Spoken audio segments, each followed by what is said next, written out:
what is he doing? What are you doing with yourself? Yeah. And do you have a job? That's funny. My What's my girlfriend asked the same question today. yes, the same What what what are you what doing? are you What is doing? happening? Yeah, You're going up to the attic every day. What yeah. happens there?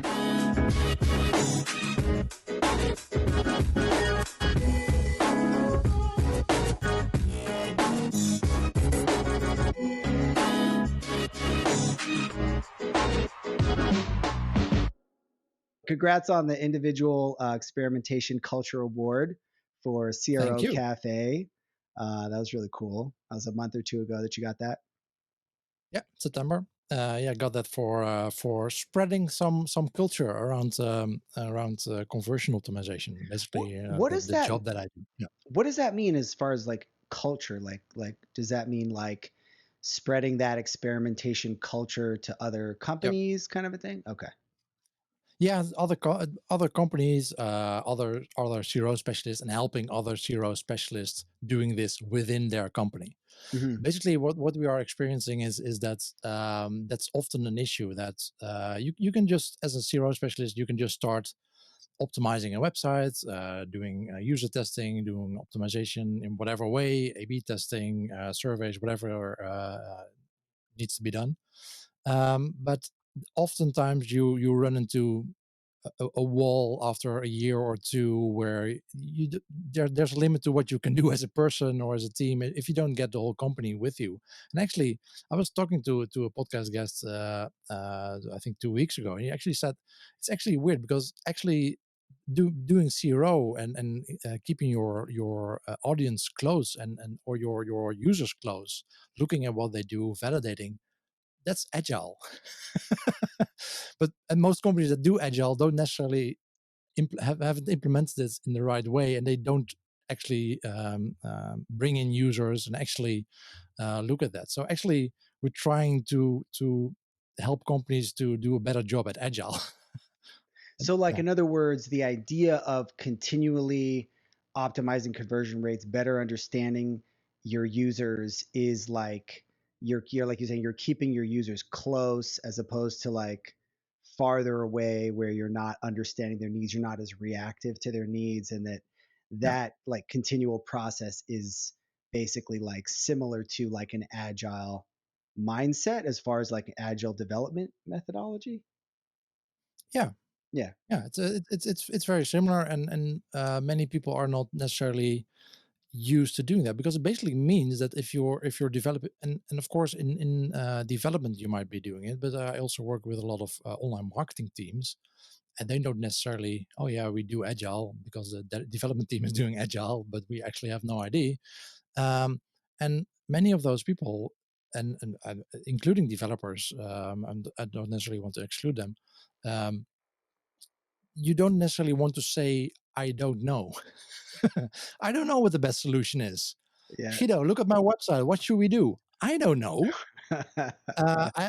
Sure, I have a lot of experience. I have a psychology background. I know the limitations of our brain, how people react. But you specifically, what you need to improve right now to get better results.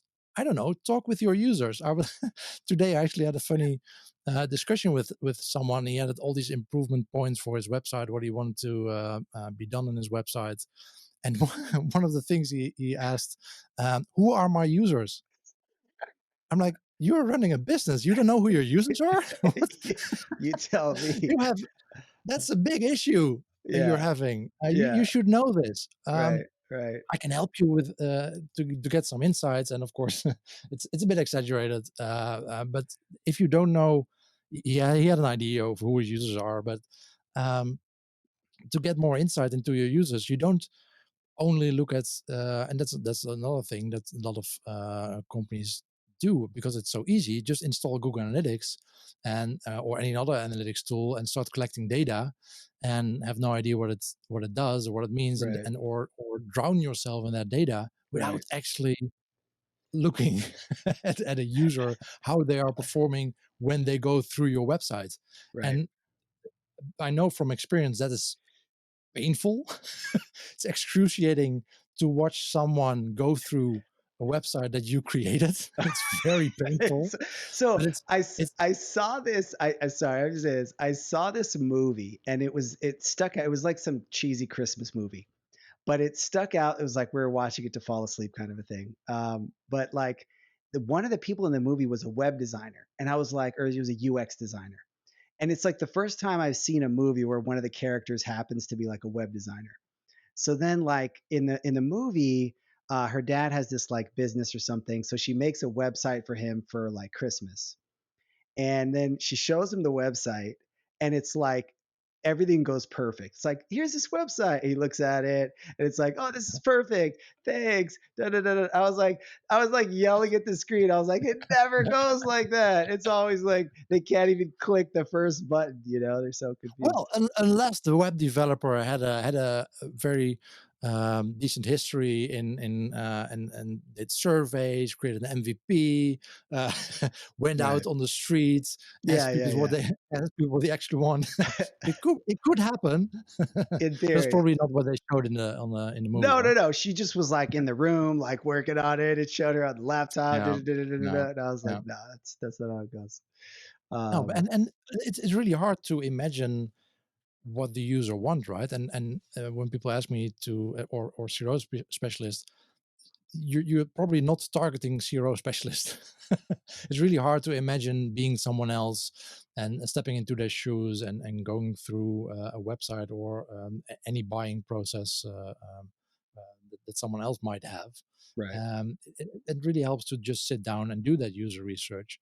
And I think I've said that last time too, but it's mind blowing the number of companies that don't do this.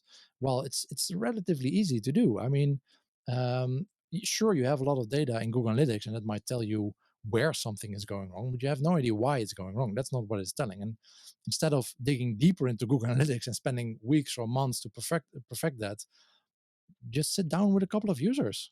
I mean, that's Yeah. also not perfect. Those research methods have their issues too. But if you combine all that data from qualitative and quantitative research, you get a pretty good Keep picture it of what's going simple. on and Look at some where you. users.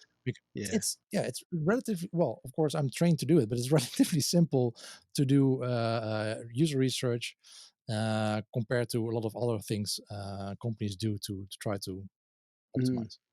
Are there tools that, I mean, there's so many tools for analytics. Google Analytics is the main one. I was looking at like Elevar recently, which is like a e-commerce, some kind of a tool, analytics tool. There's probably a billion of them.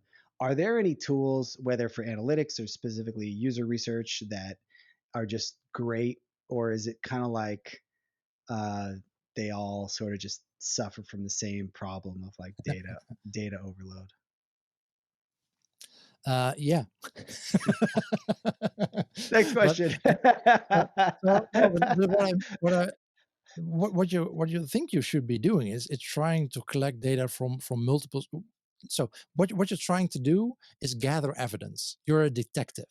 You're trying to figure out, Mm, okay, where are people getting stuck and why. And if you get stuck in one mode of doing research, if it's only Google Analytics or only surveys or only user research or only A/B testing, it's probably not going to get you far. But if you can combine those different sources, saying, okay, Google Analytics is showing me that this is the biggest drop-off point in the websites. I use user research to figure out why they are dropping off, and then I use A/B testing to figure out exactly which combination is going to fix this problem, is going to move the needle. Then you have a decent. Then you are the detective that found all these different clues, put mm, that together, and actually validated the issue and the subsequent changes that you made, and that actually has a business impact. If you right. just get stuck in one analytics tool, that's never going to. Well, that's one tool maybe that I want to highlight, which is Hotjar. But Hotjar is actually a collection of tools. Okay. So that's what makes it a bit easier because it's like 5-6 tools in one. So The that heat makes it maps and one of the better tools. If there's nothing you have running right now, go start with Hotjar. And if there's one sub tool in Hotjar that's limited for your use, you can always upgrade, of course, to a more expensive tool. are they sponsoring your podcast? Be honest. You got to No, disclose these things. Okay. Do No, you have I'm an official founding member of Hotjar in I don't know 2012 or something. really? Nice. But that doesn't do anything for my bank account. So Are you although indirectly I'm sure it does a lot for the old bank account. Are you how with the podcast you starting to get sponsors? I mean, the podcast looks like it's doing super well. yep, You got a ton of episodes. I was checking it yes, out today. 150 now. Nice. That's awesome. Yeah. Are you getting sponsors? Yeah. So and it started out with sponsors actually. Oh, okay. So I was lucky doing that. Currently 5 sponsors, and I'm doing it on a subscription basis. So it's a monthly subscription fee for the sponsors, Cool. and in exchange for exposure, of course. That's how those sponsorships work. Yeah. Nice, man. So what are you? It's funny because I remember you had left Vimo and you were kind of looking for some stuff, and so I looked at your LinkedIn profile. I was like, "What is he doing? What are you doing with yourself?" Yeah. And do you have a job? That's funny. My What's? my girlfriend asked the same question today. Yes, the same what thing. what are you What doing? are you What is doing? happening? Yeah, You're going up to the attic every day. What yeah. happens there? What Well, goes this on is up there? what It's where the goes on up magic there. happens. Yeah, No, I'm doing some freelance, and I'm really enjoying the podcast doing that. that's cool. But doing some freelance CRO work on the side. Nice. That's Yeah, cool. Um, that's awesome. some Yeah. training, some consultancy. I'm helping a company training their teams. Or there's a digital marketing team agency. They help clients doing this. Mhm, They originally focused mainly on getting traffic, the traditional affiliate SEO, SEA marketing, mhm. and now they want to expand their services into CRO. So I'm training their team to do so. Cool. Nice. Yeah, Have you ever thought about branding? So I'm trying to brainstorm this for myself, but with your podcast, have you thought about branding it as your name, like the Guido Jansen show? Obviously it's CRO.CAFE, right? And mine is yeah, Commerce Hero show. But it seems like, like your interests always shift over time, right? Like you had Magento yep. stuff, now it's CRO. Like I wonder if it makes more sense to just do a podcast based on your name, and then you kind of have permission to do whatever you want to do. The benefit to like having a clear niche for the podcast is it's clear like what the value is in the podcast, though. Yeah. I'm not sure if we already are at Joe Rogan level, Not quite there yet. so we can do that. But yeah, no, I'm not. I don't feel. I'm not sure if I would tune in to the Guido Jansen podcast. Really? Is it something? Is that something I would want to listen to? I don't know if it goes left and right. I don't know if it has a specific topic. I feel that's something that I would tune into if I'm interested in that. But it seems too vague if it's just a person that's talking about random stuff, and I don't think I have the I'm that I don't have the personality or the clout to pull that off. So you have maybe to maybe if reach. I Maybe if I get enough followers for the CRO.CAFE podcast, and then just rebrand that to the Guido Jans podcast, and then they have to That's stick with yeah. it or not. But Yeah. That's the way to do it. maybe that could be an option. But just starting from scratch with the Guido Jans podcast, I don't see that No. happening. Actually, So you have to be at a certain level to pull it off. Is that what I it think is? so. Yeah, I think Yeah. you have to be some kind of famous person in some way or the other to pull that off and get thousands of followers instantly when you publish a podcast. That doesn't happen with me. Yeah, but like I have to work for that. that's true. That's true. Yeah, I got to figure that out. Um, but I saw you posted a picture of the studio for the Dutch e-commerce week event, which Yeah, looked pretty wild. It was a really cool looking yeah, yeah. set that they had. How did that go? Yeah, so there was a well, they called it the Dutch e-commerce week. I think it was only 2 days, or maybe maybe two and a half, 3 days, and they did it in an old factory. Actually, we organized me Magento, I think 2 3 years ago there in the same factory, Mm, and I think they already had it. They rented it I think a year ahead, and then COVID happened, so they had the location Oh, anyway. okay. Yeah. And so they created this whole show. So it was now turned into an online event, and I was involved 2 days hosting it. And I think you yeah, have the there clout. was I think you quite the have all the production. clout you need to do your own podcast, your Guido Jansen podcast. Yeah, it was no. So the event was really cool. It was but it's I mean, it's really hard to run to just copy an offline event to an online event, right? I mean, Right. just I I just spoke to another event organizer. They wanted me involved in an event in December, and they also copying it from offline to online. And the event last week, so they did broadcast it. So they had sessions. The sessions, they were pre-recorded, but they were set to schedule at a certain time, and the speaker was actually there online at the recording at the location, so that we could do an actual live Q&A.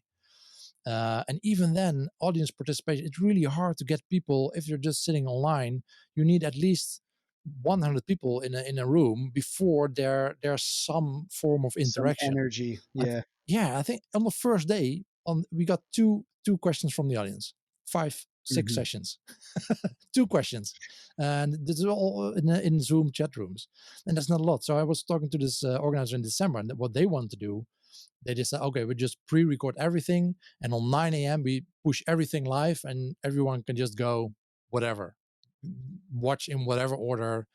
And I think, yeah, that's an option. But if you want some interaction, I mean, it's hard when you do it step by step and actually follow a program for 2 days. But if you just push it online, then it's just like opening a YouTube channel. Hmm. I mean, what's and the added value from events? I don't know what your story. I mean, you've been very selective about going to events, but for me, the big part of the added value of events is the connection you get with people, and talking to people, Yeah. and not necessarily the sessions.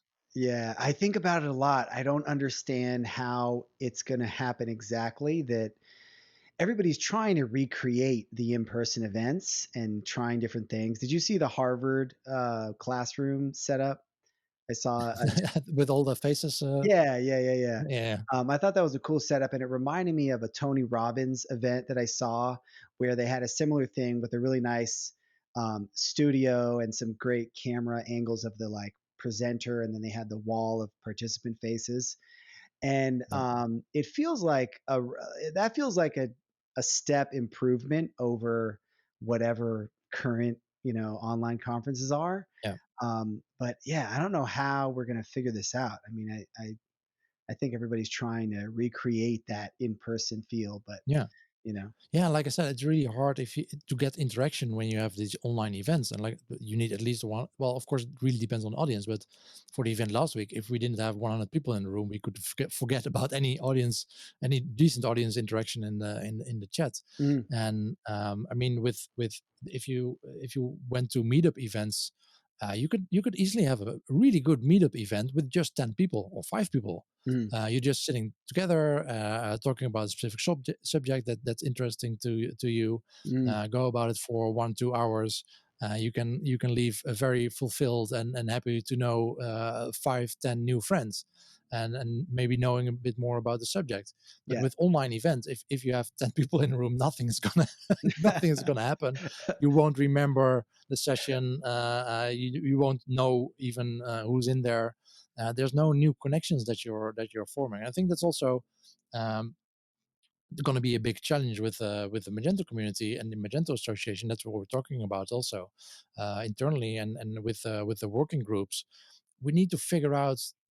We need to prepare for a 2021 where we don't have offline events, and of course that's a big switch from what we already done. How can we still grasp the me Magento feeling that we've created since 2008? How on earth are we going to make that happen online? Of course we can get way more people online with the events happening with me Magento New York and me Magento UK. They attract way more people from outside that would otherwise never have joined those events. Mm. But still, are they forming those long lasting connections that people were forming previously? That's something we need to figure Mhm. out. I thought the networking event was pretty cool, or the networking feature on the Hopin Yeah, was pretty cool. I used it for yeah, the we got a lot of developer. feedback on that. Yeah, I thought it was neat. It was Yeah, to me, it felt like the closest thing to in-person networking that I had experienced. yeah, Something about the spontaneity of it, the randomness of it, and then I loved how it was time boxed to like 5 minutes. So it's like you're in and you're out. There's like yeah. this constant motion. Um, but then somebody told me that only like 3% of people use that feature or something like that. I don't know the numbers, but not the majority. That's for Not the sure. majority. Yeah. Yeah, but Yeah. and that's what I mean. It's really hard to get people incentivized to do so. When I mean, if you're offline at an offline event, you're standing there anyway. Might as well talk to a couple of people, or someone's Yeah. talking to you at the lunch table. It's easier to get that going than when people are. And there's a break online. Okay, then I move away from my screen, go to the toilet, get a drink, whatever, and you're not at the conference anymore. So Mhm. it's really hard to do that, and it's a completely different challenge that we need to figure Yeah. out. So. Well, I think you're just the person to figure that out, because like you've been doing events for so long. Like, if anybody can figure it out, it's you. Well, we have I and know there's a luckily whole it's not team only me. involved. Yeah, I know. There's a lot of smart people involved, including many other organizers. So Right. we need to figure this out together. And of course, there are also a lot of me Magento event organizers outside of the board that are involved. Mhm. So we'll figure it out definitely. And of course, we're already trying it, right? I mean, it's not Yeah. like we're sitting still. We've already got some experience this year with online events, so it's improving. How are you, let's say yourself personally, replacing that like need for socializing or networking at events that you would have done in person? Like, how are you sort of replacing that in your own life, if that makes sense? Like, are you Well, just I have a podcast now. Have you heard of it? yeah. And what's funny is that I feel like for me, the podcasts I'm doing are a way that I'm um, fulfilling that Yeah, need to socialize. I really yeah, do. for me So too, yeah, okay, definitely. So that's I didn't interesting. start. So I started with CRO.CAFE podcast in 2019, blissfully unaware of what was going to happen in this year. No, it's a great way, I think, and also for going to events and speaking at events. For me, that was always a great way to try to expand my knowledge and deep dive into a specific topic. I've regularly signed up for conferences to speak there without having a presentation, just say, oh, I want to know more about this topic, let's see if they they'll let me speak about it. Then, oh And shit, then you they go learn about it they if they picked me. accept it. Yeah. Yeah, then you have the pressure of actually trying to make some sense of That's a the smart topic and idea. try to teach Yeah. about it. But no, the Yeah. podcast is actually it is a great replacement, but I don't think in general that's a great tip for everyone going to conferences just to start a podcast. Hmm. That might not make sense. Yeah. But I feel I'm much more active on LinkedIn specifically, Mm. not necessarily on the public side, but on some groups and reaching out to people, having one-on-one conversations, actively meeting up with people through Zoom or whatever tool you're using, Skype Hmm. if you're ancient, like Alan. It has the That's fine. best quality. It has the best quality. Oh man, No, I but get so much credit. that's very, and so it allows you to deep dive into a topic with a specific person, Right. which is really nice, and just um, and it's just a one-on-one conversation, right? And especially it depends on the type of podcast or show you might be running. Right. But for the podcast, it's just a one-on-one conversation that we have, Right. that we edit afterwards to get rid of all the awkward silences and the ums and the ahs and all the other awkward stuff. But it's just we don't edit it that much, and it's just a conversation that we have, Yeah. trying to help each other. Basically, we're both in the CRO industry, for me and my guests, and trying to help each other out and giving each other, sharing some knowledge there, and that really helps. And Yeah. I can fully imagine that really helps other podcasters as well. Yeah. Yeah, I think that it's funny because I think we have this tendency to say, okay, let's recreate this thing where it's an in-person event and there's a hallway and you're seeing a bunch of Yeah. people and it's a Yeah. group. And then, but I almost think the one-on-one, whether it's you're doing a podcast or maybe you're using Lunch Club or something like that to match you up with one-on-one video calls or one-on-one non-video calls or whatever. Like, I think there's something about this one-on-one conversation thing that maybe is the way that that networking dynamic can scale Yeah. in kind of a remote world. So, like, maybe there is no way to actually recreate the event in the sense of a group of people all in one space at the same time. Maybe it's more about creating more of these individual connections. Yeah, Um, yeah, it feels very forced when you have these conference software right. that tries to emulate, visualize a booth and visualize a conference Yeah. room, and it's Yeah. like, okay, I see what you're trying to do, but it's not necessarily Yeah. what's what. How are Yeah. you using LinkedIn? You mentioned some private groups and things like that. Like, what are some ways that you're using that it's working out Well, for you?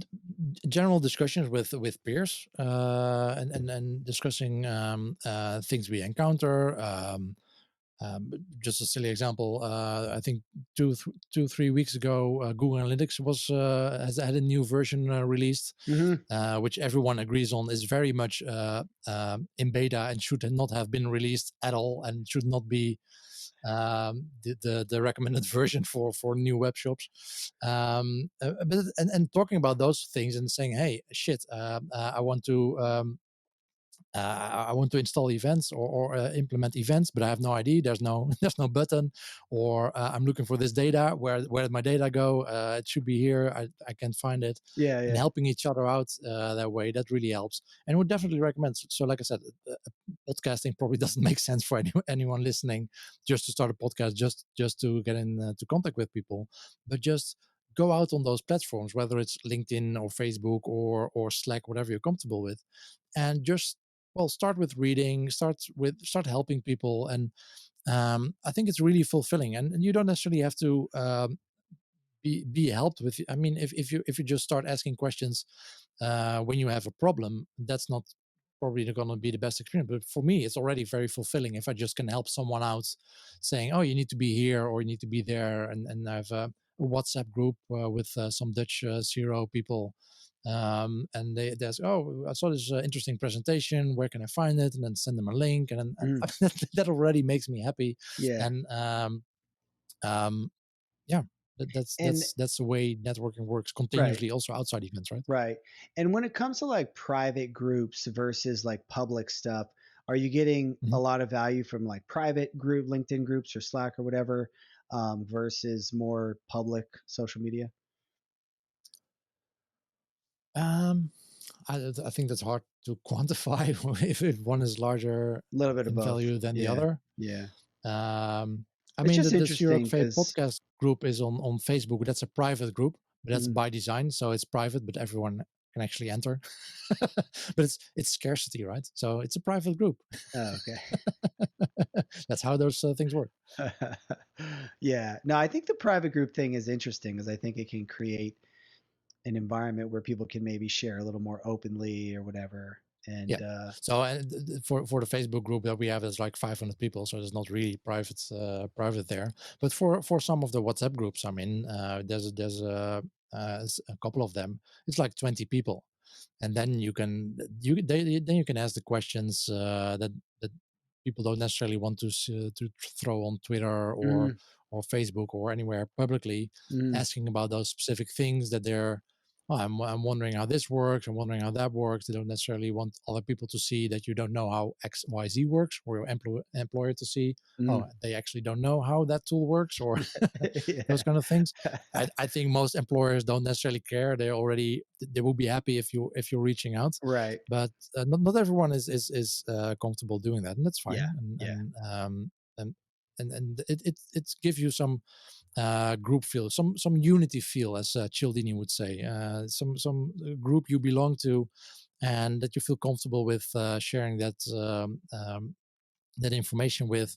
And I think it definitely helped. If you, I mean, I was going to conferences at least twice a month before the whole lockdowns and whatever. So you need to replace that with something. I mean, maybe not Hmm. for everyone, but Yeah. at least for me, that works really well. Yeah. You mentioned Cialdini. I've heard a bit about him. He's like the godfather of like persuasion, basically, right? Yeah, a little bit. So well, if so, the real godfather of CRO, I think, is Daniel Kahneman. He actually won a Nobel Prize for his work.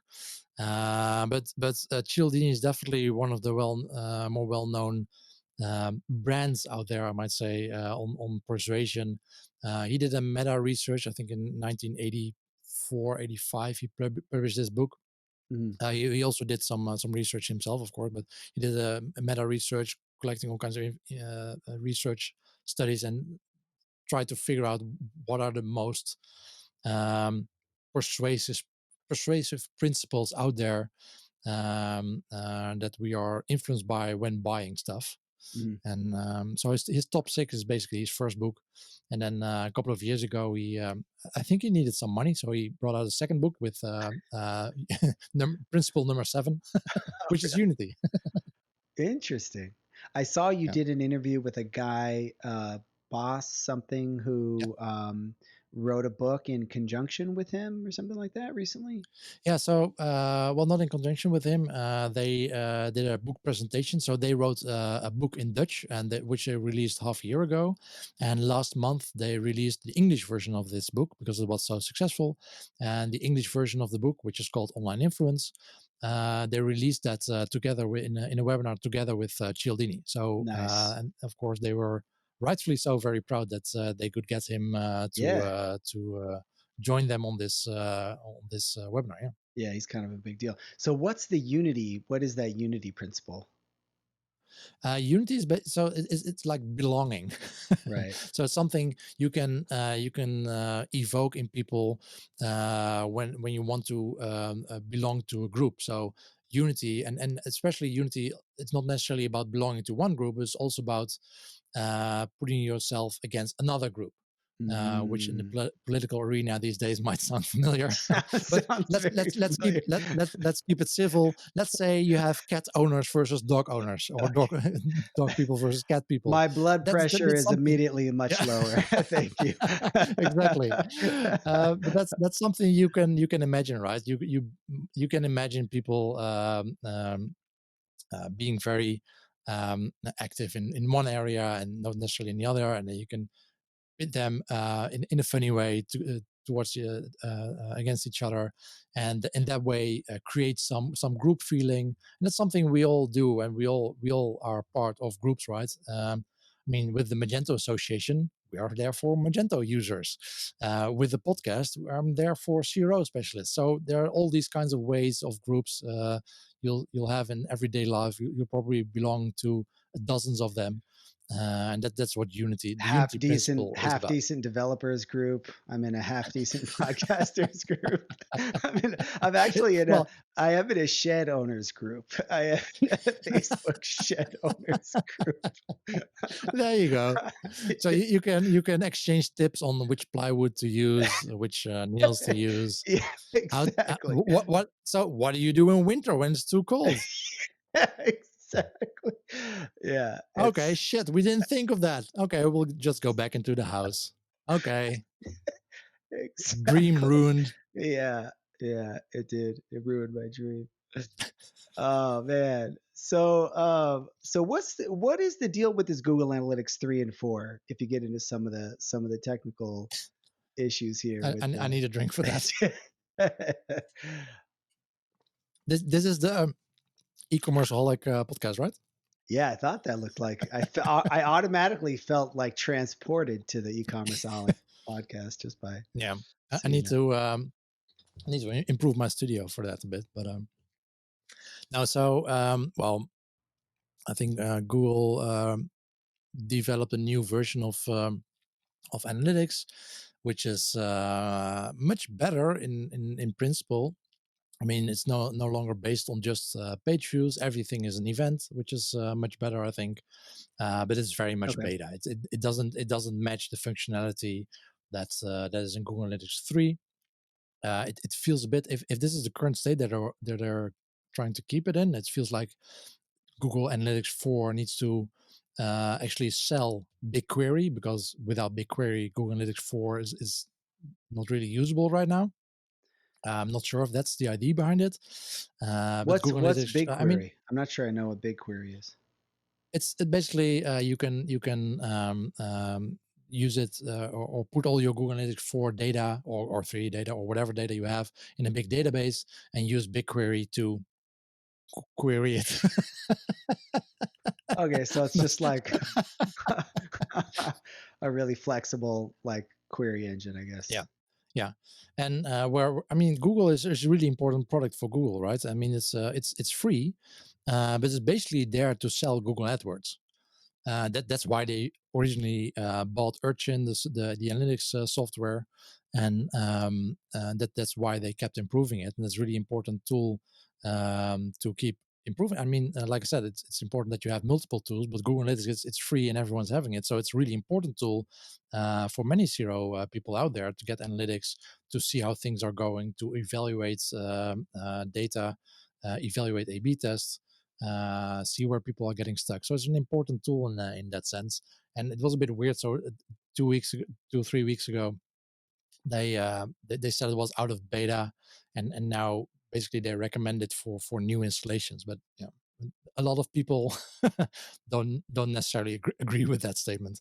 But so like what problems are you running into with it? Is it like tracking stuff incorrectly or No, not necessarily incorrectly, but there are a lot of stuff that you could do in Google Analytics 3 that you cannot do in Google Analytics 4. So just in the gotcha. interface, so that the underlying data is there, Okay, but gotcha. the interface is very immature right now. So there's it's harder to do certain stuff.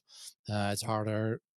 I found it harder to add events. For example, if you just, for example, with the CRO.CAFE website, I want to have an event. I'm not selling anything, so I want to have an event when someone hits the play button or someone hits the Spotify button to subscribe. Mhm. That's something I want to know. That's something I want to track, and it was actually harder to do in GA4 than in Oh, GA3. And then it's yeah, is it but it's, harder and then because like uh, the basic reporting is a bit better because it's all events based, and previously it was like a there are a lot weird of default combination of events now. page views and events, and they Yeah, just yeah, and the page streamlined all view that. is now an event. So it's more Just consistent like in that any way. other event. So Yeah, yeah, yeah. yeah, yeah. Nice. So what about Webflow? How is it going with Webflow? I know you're a full-on no-code developer these days. Um, I had used it and really liked it, but I sort of Well, ran into some snags with like the CMS yeah. stuff and just some Mhm. limitations. But sorry, what were you gonna say? Well, I want to clarify that I was never a code developer. Right. I'm just a psychologist in that Yeah. sense. So You always clarify that, like, because yeah, especially in Magento circles, people will start talking about something and be like, "I'm not a developer." yeah. But I mean, with Magento, I've been involved with since 2008, and people automatically assumed, especially at least here in the Netherlands, Yeah, always assumed that I was a developer yeah, yeah, because I organized those events. I started Magento. Everyone in Magento knew me. yeah, And everyone assumes I'm a developer. So I feel like I need to clarify that, yeah, that I'm not a developer, just to set things straight. Yeah. yeah, yeah. But so But how no, is so I've been Webflow using going? it. I've been using it for 3 years now, I think, for a couple of websites.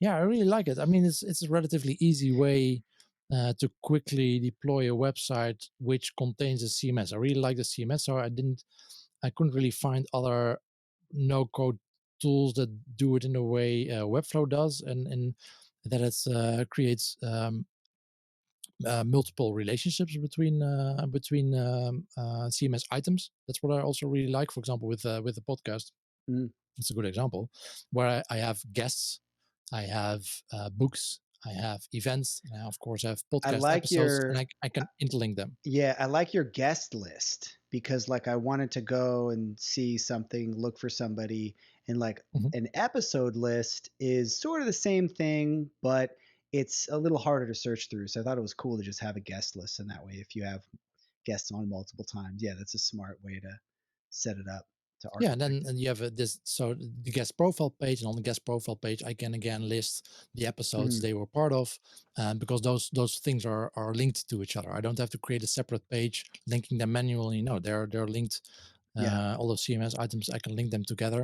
It's a multi-reference field, as they call it in Webflow terms, Mhm. and that's very useful.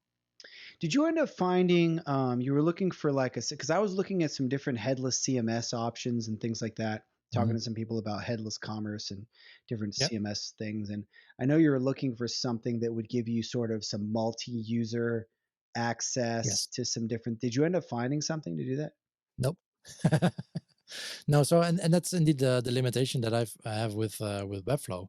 What I would like to have is a system that allows me to have the same front end functionality, but also allow me to assign CMS items to certain people to manage them. So, for example, so for podcast guests to edit their own information.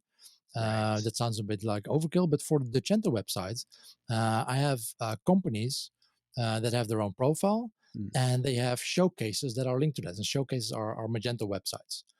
I would like to have a system where they can manage that, just have their own login and manage that as a CMS. So I was looking for a headless CMS system that does well, that part really well, the user part really well, and then Mm. just connect it to some front end. Hmm. Hmm. But Yeah, that doesn't seem like it should be too complicated. I mean, it would be a nice thing to have for people to update. Because it's funny because one of the things I've noticed with the podcast is if you want to put in like a quick paragraph about a person, mhm, Guido Jansen is this is the CEO of this or the da, da, da, da, and it's surprising even on people's like LinkedIn pages how often they don't have a short paragraph like that even in their about description. It's always like too long or it's just not phrased in a way that works on like a bio page.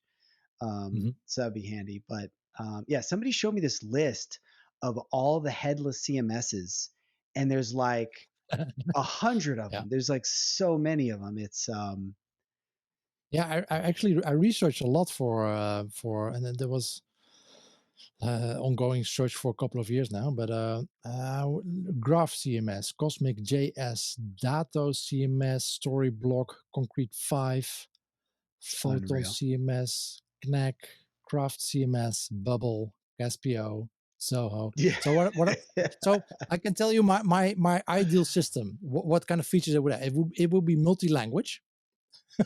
Okay. As a not so I'm not from the English speaking world, so I'm aware that there are multiple languages. So multi-language would be really nice. Actually, I'm actually talking to someone so we can create a Spanish version of the CRO.CAFE podcast. Ah, muy bien. Me Little scoop gusta. there. There you go. But multi-language, it should have one-to-many relationships, many-to-many relationships, like Webflow has. Hmm. A public user registration. What else do I want? Yeah, limit record permissions for the user. So, for example, with Airtable, you could also do it, but then you Right. either have access to the whole database or Right. nothing. No, I Right. want someone to have Right. access to their content and want Yeah. to have that limited. Yeah. It doesn't. It should be possible to have something that's decent for SEO, not completely break down or have Google. I had this Mm. previously with Connect. I'm not sure if that's the same. That was like Google was unable to index it. That's a no go. Mhm. Mhm. And at least it has to have some easy public front end that a no code developer or psychologist like me understands and can make something of. And Right. and as a bonus point, if you have a Zapier integration, that would be really nice. Right. So that's my list. Well, you got your list. That's half the battle. I mean, we've put it out Yeah, there into the internet, and yeah. I'm sure some young enterprising developer is going to put that together. I I checked mean, so mentioned. So that yeah, has to exist. I mean, there's over 100 of these headless CMS things, so it's yeah. at this point it's more of a search problem now to Yeah. So find yeah. So the things. I just mentioned a couple of them, but I have 32 in my list. But it's something that's developing so fast, also, right? Right. So Right. I just keep my list in Google Drive and revisit it every year until I Right. find until developments have every, reached every year the on point that I'm satisfied. the week before Christmas, you go through it and Oh, that would be see if nice. yeah. So headless commerce. I have been talking to a few different people about it and have kind of been interested in it. It's something that I think, from a technical perspective, is interesting to developers. But I suspect that, sort of, for business marketing people, it's like, whatever, it's meaningless, or it's like, I don't care. But I wanted to ask a proper marketing person if that was if that was the case. Well, if you find a proper marketing person, please let me know what they think about it. I'm interested. I'd love to know. Are you an improper marketing person? I don't know. Well, yeah, maybe. So CRO is often part of the marketing team, and I disagree. I think it should be part of the product team. But Yes, right. We talked that's about another this. discussion. That's right. you, you can link in the show notes below to the previous episode. Yeah. um, yeah. So, but that's with all those technology things, right? Marketers don't care about that. Business owners don't care about that. Owners don't care about if you have Magento or not, or if you're Yeah. running on WooCommerce or Shopify or whatever. They don't care, Right. and I think rightfully so. I mean, that's not what their core issue is, Right. and that's not their problem. It's something for technology folks to solve. But of course, then there needs to be a proper problem to solve, and that's often also where an issue is. And I think many people listening will recognize that. That's if the problem is not properly defined, it's really hard to find a solution. And that's also with CRO, something I encounter with many clients, that um, can you optimize my website? Sure. What for? Do you actually? And it's no, I can but it's this optimize it the for you to pay me the optimal amount of money for it to. but That's one way to it's but, no, optimize it. but it sounds very it sounds like almost stupid to ask. Yeah, of course I want my conversion rates to go higher. Okay, but um, probably not, because if I want to raise your conversion rates, stupid example, I just block the worst part of your half of your traffic, and your conversion rate will go up. That's probably not what you want, because your revenue will go down. Your conversion rate will go up, your revenue will go Or down. decrease So prices what or are we? something like that. Like, make your Or rock bottom decrease prices. prices. Yeah, exactly. And I had those clients that were completely serious. No, just focus on conversion. Just focus on conversion. And of course, you can do that for a year, but no one's going to be happy after that year. I mean, Mhm. conversions might go up, might go down, may stay the same, but that's not what you're optimizing the business. You actually want to optimize the business for. And if you keep it a bit if you look at international companies, I've worked with a couple of them, that if you are a market leader in a country, then of course you can go for the highest margin, and try to keep being the market leader. But if you're with the same company, similar website, if you're in a different country and you're a challenger there, you just entered the market. If you're going for biggest profit margins, you're probably not going to make it. Mhm. You need to have a strategy in the first couple of years. You probably want to increase your market share first, and maybe even lose money doing so. Are you happy doing that or not? And if you don't have an answer to that question, I also cannot answer if you should install Magento or WooCommerce or Shopify. Or if you don't have those more strategic goals with your company, Right. it's really hard to fix the problem. Right. And that's of course that we marketing people or tech people need to challenge the business people with. Right. You know, it's funny. I saw a post today that was saying that the true value of, a lot of times with headless, the value is like speed of your front end, because you have a more modern front end that is faster. Yeah, But they're saying, like, yeah, the true value is actually back end operations, because it's easier to plug different tools in because basically your platform is less opinionated about how things should work. So it's funny because I'm thinking about your podcast website and the CMS issue, and part of the, let's say there was a tool that had the CMS functionality that you needed, then the question would be, okay, now I have Webflow and I have to fit this, I have to sync this thing in. And then it might be easier, assuming that CMS thing did exist, which who knows if it does. It might be easier if that was headless, if it was disconnected from uh, your Webflow situation, your website situation, so you can Yep. easily just plug it in. That's kind of an example of where it's about your whole suite of products that you need to plug into your business. Yeah. But then they Uh, do need to collaborate well together, right? And that's often an issue with yeah, a lot of these problems that are not API first, and then yeah, it's going to be really hard to let them talk to each other. right, right. So I saw you posted asking about job boards for companies that practice holacracy, Yes. which, according to their Twitter bio, provides a concrete framework for encoding autonomy, agility, and purpose alignment into an organization's DNA, which I actually really like that. Like those are probably the three things that are sort of the biggest part of my personal philosophy of work. Yeah. So anyway, I was curious to know more about like your interest in that and if you ended up finding that job board. No, I have not. And I think so. There are not a lot of companies that are already adopting a holacracy as a way of managing the company. Yeah, I've spoken to a couple of people already since 3 or 4 years ago. I think I was introduced to holacracy. I've never, to be clear, I've never worked at a company managed by the holacracy system, and but I find the concept very intriguing, and I would love to experience this somehow.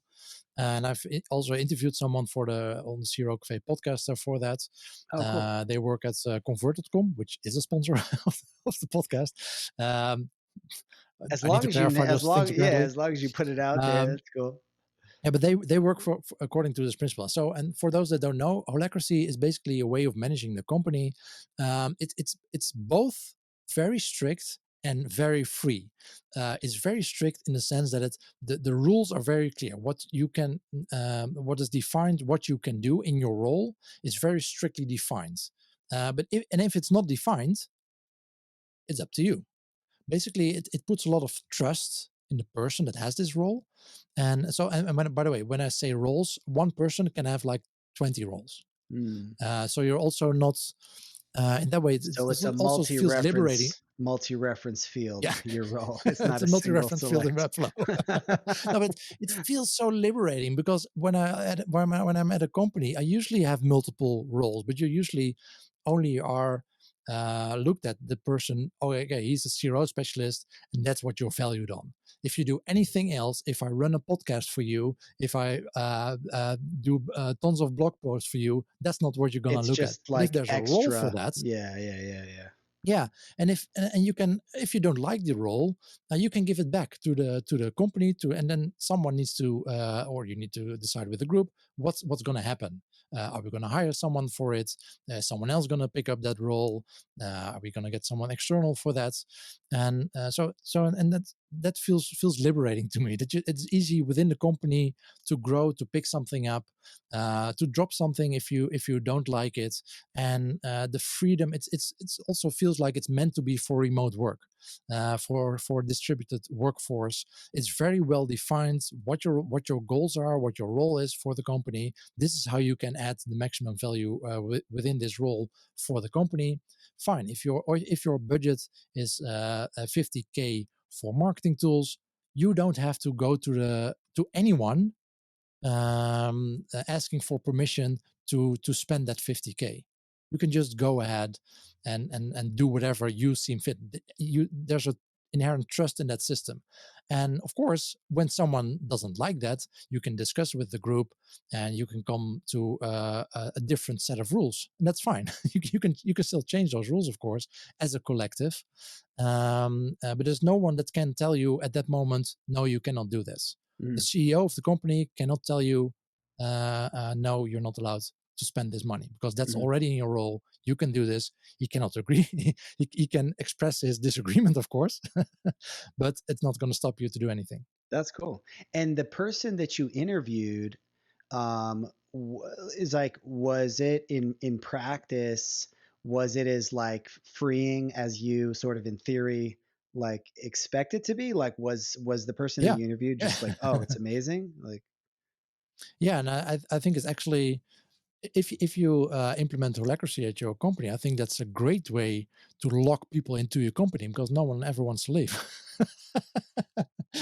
yeah, I think it's going to be really hard to transition out of holacracy to another way of working. yeah. And Yeah, autonomy is huge. Like autonomy and then just like being able to get results that you're happy about, are huge. I mean, that's what people want. Like, Yeah, and I yeah. think not just for me, but what I've seen in previously when working at companies, that's I think that this would be beneficial for the bottom line for a lot of companies. I don't think it works for every company, but for a lot of creative companies, definitely when they are remote and distributed, this could be a great system, where you just put in the trust in the people. If you can define what adds benefits to the company, if that's well defined, you can work on that together. I don't think, and that's what I also got from discussions with others.